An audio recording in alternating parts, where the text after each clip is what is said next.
অনেকদিন আগে এক গহীন অরণ্যের ধারে ছোট্ট এক কুঁড়ে ঘরে বাস করত একটি গরিব কাঠুরে ও তার দ্বিতীয় স্ত্রী। সেই ঘরে ছিল কাঠুরের দুটি সন্তান, হ্যান্সেল ও গ্রেটেল। দিন দিন তাদের সংসারে খাবার এতটাই কমে গেল যে একদিন সৎমা বলল, এই দুই ছেলে মেয়েকে বনে রেখে আসি। ওরা না থাকলে অন্তত আমরা দুইজন বাঁচতে পারি। কাঠুরে প্রথমে রাজি হল না, কিন্তু স্ত্রী বারবার চাপ দিলে সে ভয়ে সম্মত হয়। বনে ফেলে যাওয়ার সময় হ্যান্সেল সব শুনে ফেলেছিল। সে রাতে সে ছোট ছোট সাদা পাথর সংগ্রহ করে তার পকেটে রাখে। পরদিন বাবা মা বনে নিয়ে গিয়ে রেখে আসে তাদের, কিন্তু হ্যান্সেল সেই সাদা পাথরগুলো ফেলে রেখে এসেছিল পথ ধরে। রাত হলে চাঁদের আলোয় সেই পাথরের পথ ধরে দুই ভাই বোন ফিরে আসে ঘরে। সৎমা রেগে গেল এবং কিছুদিন পর আবারও ওদের বনে নিয়ে গিয়ে ফেলে আসে। এবার হ্যান্সেল পাথর জোগাড় করতে পারেনি, তাই রুটি ভেঙে টুকরো করে ফেলেছিল পথে। কিন্তু পাখিরা সব খেয়ে ফেলায় এবার তারা পথ হারিয়ে ফেলে। চলতে চলতে হঠাৎ তারা দেখে এক আশ্চর্য ঘর, যা পুরোপুরি তৈরি চকোলেট, ক্যান্ডি আর কুকি দিয়ে। তারা খেতে শুরু করে, তখন ঘর থেকে বের হয়ে আসে এক বুড়ি।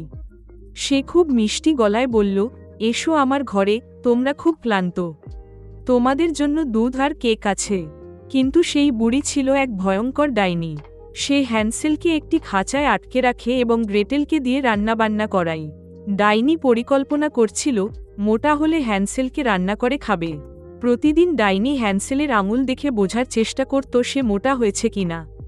হ্যান্সেল চালাকভাবে একটি হাড়ের টুকরো দিত, আর ডাইনি তার দুর্বল চোখে বুঝতে পারত না। কয়েকদিন পর ডাইনি রেগে গিয়ে বলে, যতই হোক, আজকে তোকে রান্না করবই। সে গ্রেটেলকে বলে ওভেন গরম করতে, কিন্তু গ্রেটেল বুদ্ধি করে বলে, আমি জানি না ওভেন কিভাবে খুলে। ডাইনি দেখাতে গিয়ে নিজেই ওভেনের ভেতরে ঢোকে, আর গ্রেটেল ঝট করে দরজা বন্ধ করে ডাইনিকে বন্দি করে পুড়িয়ে দেয়। গ্রেটেল হ্যান্সেলকে মুক্ত করে, আর ডাইনির ঘর থেকে তারা খুঁজে পায় সোনা, হিরে ও রত্ন ভাণ্ডার। দুই ভাইবোন সেই ধনরত্ন নিয়ে অনেক কষ্টে পথ চিনে বাবার কাছে ফিরে আসে। ততদিনে সৎমা মারা গেছে, আর বাবা ছিল খুবই অনুতপ্ত। তারা সবাই মিলে আবার সুখে শান্তিতে বসবাস করতে থাকে।